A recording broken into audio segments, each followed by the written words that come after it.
ఇంకొకటి సార్ రీసెంట్‌గా విన్నాను. ఐపీసీ ప్రొసీజర్ అని. ఐపీసీ ప్రొసీజర్ అంటే ఏంటి సార్? సీ కొందరికి ఏమవుతుందంటే రూప, మనం క్యాన్సర్ వల్ల నీరు వస్తున్నదని తెలిసినప్పుడు హ్మ్. కొందరు నెగ్లెక్ట్ చేసి దీర్ఘకాలికం ఆ నీరుని అలానే ఉంచేసి ఉంటారు. హ్మ్. దానివల్ల ఏమవుతుందంటే ఆ క్యాన్సర్ కణాలంతా కూడా లంగ్ మీద డిపాజిట్ అయిపోయి లంగ్ని పూర్తిగా ఎక్స్పాండ్ కానికుండా చేస్తాయి. హ్మ్. అదే ఎర్లీ స్టేజ్లో అనుకోండి, మనం ఆ నీరు తీసేసినామంటే లంగ్ ఎక్స్పాండ్ అయిపోతుంది. ఓకే.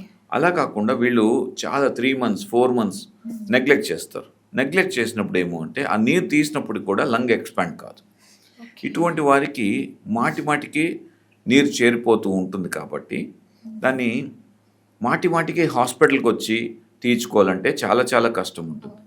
అటువంటి పరిస్థితుల్లో ఇండ్వెల్లింగ్ ప్లూరల్ కెథెటర్ అని అంటారు. హ్మ్. ఈ ఇండ్వెల్లింగ్ ప్లూరల్ కెథెటర్ ఐపీసీ ఈ పద్ధతి ఏంటంటే ఆపరేషన్ థియేటర్లో జనరల్గా చేస్తుంటాం. హ్మ్. It's a 30 minutes procedure. Okay. ఈ ప్రొసీజర్ చేసి ఆ చిన్న పైపు వాళ్ళకి అలా పెట్టేస్తాం.